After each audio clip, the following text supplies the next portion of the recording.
Si una entidad divina, Dios, quisiera comunicarse con la humanidad, ¿cómo crees que lo haría? ¿Sería, no sé, un gran anuncio en el cielo para todos a la vez? ¿O algo mucho más íntimo, más personal? Es la gran pregunta, desde luego. Y hoy vamos a explorarla con una perspectiva que es cuanto menos fascinante. Sí, tenemos aquí una enseñanza del autor Joshua que se titula La simplicidad de Dios, la revelación. Y lo que plantea es una paradoja tremenda. Exacto. Porque, por un lado, argumenta que Dios está comunicando constantemente, de formas que son evidentes. Pero, por otro lado, es como si la mayoría de nosotros fuéramos, sordos y ciegos a ese mensaje. Y esa es un poco nuestra misión hoy. Vamos a hacer de detectives teológicos, si se me permite la expresión, para desgranar estas ideas de Joshua. A ver qué encontramos. Claro, a ver qué encontramos y cuál es ese descodificador secreto, según su texto, que permite a algunos entender lo que para otros es, simple ruido. Vamos a ver qué es la revelación, cómo funciona y qué impacto tiene. Es un viaje que nos va a llevar de lo más grande, de lo cósmico, a lo más profundo de la conciencia. Y para empezar, como siempre, hay que definir los términos. Venga, vamos a ello. Joshua arranca con una definición que parece muy simple, pero que tiene mucha miga. Describe la revelación como la autocomunicación de Dios. Ojo a la palabra, autocomunicación. Exacto. Me quiero parar ahí un segundo. No dice que Dios envía un manual de instrucciones, o, no sé, un correo con las reglas del juego. No, es mucho más personal. Es como si Dios mismo se presentara y dijera, este soy yo. La comunicación es la persona, no es un mensaje que se envía por separado. Totalmente. Y lo primero que hace el texto es conectar esta autocomunicación, con la fe. De hecho, cita un pasaje súper conocido, Hebreos 11:1. Es, pues, la fe, la certeza de lo que se espera, la convicción de lo que no se ve. Y Joshua no pasa de puntillas por esas dos palabras, certeza y convicción. Las analiza a fondo, como los dos pilares de todo esto. Aquí hay una tensión muy interesante, ¿no? Porque la definición que da de certeza es un conocimiento seguro y claro, sin temor de errar. Sí. Pero al mismo tiempo, esta certeza se aplica a algo que no se ve. Para alguien que piense de forma escéptica, esto suena a una contradicción de manual. O sea, ¿cómo se puede tener una certeza total sobre algo que por definición no se puede verificar? Esa es la pregunta del millón. Y la forma en que Joshua los separa es muy útil. A ver, la certeza, en su texto, sería como el pilar intelectual. El conocimiento teórico. Algo así. Imagina que lees el manual de un paracaídas. Sabes con seguridad que tiene 24 cuerdas, que el material es que ha pasado todas las pruebas. Tienes ese conocimiento seguro y claro. Vale, lo entiendo. Los datos. Esos son los datos. Pero luego está la convicción. La convicción es la seguridad interna que te permite saltar del avión con ese paracaídas. No es solo saber en teoría que funciona. Es confiar tu vida a esa verdad a un nivel mucho más profundo, más visceral. Ah, qué buena analogía. Una es el conocimiento de la cabeza y la otra es la confianza del corazón, por decirlo de alguna manera. Y según Joshua, la fe necesita ambas para poder recibir esa autocomunicación. Vale, ¿y con qué propósito? Pues con uno muy concreto. El texto subraya que el fin de todo esto es que los santos, los creyentes, conozcan la verdad sobre Dios y su plan de salvación. No es un conocimiento académico. Es un conocimiento que busca transformar. Exacto, transformar y salvar. De hecho, se apoya en una cita de Corintios que dice: «Pero Dios nos las reveló a nosotros por el Espíritu». Y ese nosotros ya nos da una pista de hacia dónde va todo esto, a esa idea de cierta selectividad. Entendido. Entonces, si Dios se está comunicando, ¿cuáles son los canales que usa? ¿Es una única radio para todo el mundo o hay, digamos, diferentes frecuencias? Pues según Joshua, hay dos frecuencias principales, dos formas de revelación que están operando a la vez. La primera es la que se suele llamar revelación general. General, o sea, para todo el mundo. Para todo el mundo, sin excepción. Es la emisión que está, por así decirlo, al aire para quien quiera sintonizarla. ¿Y cómo se manifiesta esa revelación? ¿En qué la vemos? Pues a través de dos cosas: la creación y la razón humana. Es lo que cualquiera podría deducir sobre un Dios, un creador, un diseñador, simplemente al observar el universo. El texto pone de ejemplo el Salmo 19. Los cielos cuentan la gloria de Dios. Ese mismo. Es esa sensación de asombro que puedes tener al mirar un cielo estrellado o al ver la increíble complejidad de una célula. Ya, entiendo perfectamente la idea de la revelación general. Mirar un atardecer y sentir que hay algo más grande. Es poético, es universal, pero también es muy vago, ¿no? Mucho. Es que uno podría interpretarlo de mil maneras. Un panteísta, un deísta, un agnóstico, todos pueden mirar el mismo cielo y sacar conclusiones totalmente distintas. Supongo que Joshua no se queda solo ahí. Para nada. Precisamente esa vaguedad, esa ambigüedad, es la que da paso a la segunda forma. La revelación especial.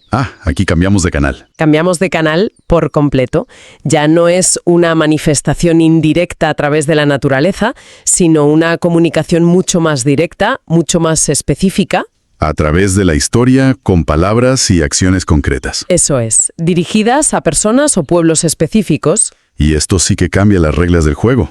Pasamos de una comunicación que es como ambiental, una radio de fondo para todos, a una llamada de teléfono directa a una persona. El texto pone ejemplos como Dios hablándole a Noé o apareciéndose a Abraham. Claro, son mensajes que no dejan lugar a dudas y que tienen un destinatario clarísimo. Y es aquí donde el análisis de Joshua llega a su punto más alto, me parece a mí. Totalmente, a su clímax, porque argumenta que toda esta revelación, la general y la especial, al final converge y alcanza su punto culminante en una única figura, Jesucristo. Al que describe como Dios mismo hecho carne. Justo. Y con él, la comunicación ya deja de ser un mensaje para convertirse en una persona. O sea que el mensajero es el mensaje. Exactamente. Lo que el texto destaca es que en Cristo las palabras y los hechos se validan el uno al otro, de una forma perfecta. No hay ninguna disonancia. Pone un ejemplo muy bueno, el de los discípulos en el templo. Sí, que al ver a Jesús actuar con esa vehemencia, de repente se acuerdan de las escrituras que decían: «El celo de tu casa me consume». Sus acciones iluminan las palabras antiguas y les dan un sentido nuevo y potente. Y también se menciona cómo cumplió profecías, como la de Jeremías sobre traer sanidad. Él no solo hablaba de sanar, es que lo hacía físicamente. Sus actos eran la prueba de sus palabras. En la figura de Cristo, según Joshua, la autocomunicación de Dios llega a su máxima expresión. Es la revelación definitiva, por así decirlo. Vale. Y esto nos devuelve de golpe a la gran paradoja con la que empezamos todo esto. Si la revelación está ahí, de forma general en el universo, y de forma especial y culminante en una figura histórica, ¿por qué el mundo no se pone de acuerdo? ¿Por qué no es un hecho tan aceptado como, no sé, la ley de la gravedad? Esa es la pregunta clave. Y para responderla, Joshua introduce el factor que lo cambia absolutamente todo: el Espíritu Santo. El descodificador. El descodificador. Utiliza una cita de Corintios que es brutal. El hombre natural no percibe las cosas que son del Espíritu de Dios porque para él son locura y no las puede entender. Boja. Entonces, lo que Joshua está planteando es una especie de realidad a dos niveles. No se trata de que una persona sea más inteligente o más culta que otra. No, para nada. Es que dos personas pueden mirar exactamente lo mismo, por ejemplo, la vida de Cristo, y una ve la salvación de la humanidad y la otra ve, pues, a un predicador radical que fue ejecutado por el Imperio Romano. Y la única variable que cambia esa percepción según el texto es este factor interno, el espíritu. Es una afirmación muy radical sobre la naturaleza del conocimiento en sí mismo, sí. Mucho. La conclusión a la que llega es que la revelación no se capta solo con la sabiduría humana. El texto insiste mucho en que la fe no debe fundarse en la sabiduría de los hombres, sino en el poder de Dios. Y ese poder, ese descodificador del que hablabas, es el Espíritu. Sin él, el mensaje, por muy claro que parezca, llega codificado. Y para el hombre natural, como lo llama, suena a locura. Exacto. Esto nos lleva de nuevo a esa idea de exclusividad que mencionamos al principio. El texto es bastante contundente con esto. Cita frases de Jesús como «Me manifestaré no al mundo, sino a vosotros». La verdad es que puede ser un concepto difícil de aceptar, ¿no? La idea de una revelación que es deliberadamente selectiva. ¿Por qué? Bueno, Joshua lo enmarca como una sabiduría de Dios en misterio. Cita un pasaje que dice que si los príncipes de este siglo, o sea, las autoridades, el poder establecido, la hubieran conocido, nunca habrían crucificado al Señor de Gloria. Entiendo. La idea que parece haber detrás es que este conocimiento es tan revolucionario, tan contracultural, que no se puede simplemente soltar al mundo como si fuera un dato más. Requiere una disposición, una sintonía previa, que según este texto, solo el Espíritu puede dar. Vale, de acuerdo. Se necesita ese descodificador espiritual. Pero una vez que alguien lo tiene, ¿cómo llega la información? ¿Es como descargarse un archivo comprimido con todo el saber de Dios de golpe? En absoluto. Y este es otro punto clave que desarrolla Josué. El proceso no es para nada instantáneo ni completo. Lo describe como fragmentario y progresivo. O sea, poco a poco. Poco a poco. Dios, según esta visión, no te entrega un compendio acabado de verdades de repente. Me encanta la imagen que usa para describirlo, que la saca del libro de Deuteronomio. Goteará mi enseñanza como lluvia. Es una imagen preciosa. Es que es perfecta. No es un tsunami de información que te arrasa y te ahoga. Es un goteo, lento, constante, que te va calando, que va empapando la tierra poco a poco. Es que esa es la idea. Y la razón de esta progresión, según el autor, es que una revelación total, directa y de golpe sería insoportable para un ser humano. Pone dos ejemplos muy gráficos de esto. Sí, el primero es el pueblo de Israel en el monte Sinaí. Están aterrorizados ante la manifestación de Dios y le dicen a Moisés: «Habla tú con nosotros, pero que no hable Dios para que no muramos».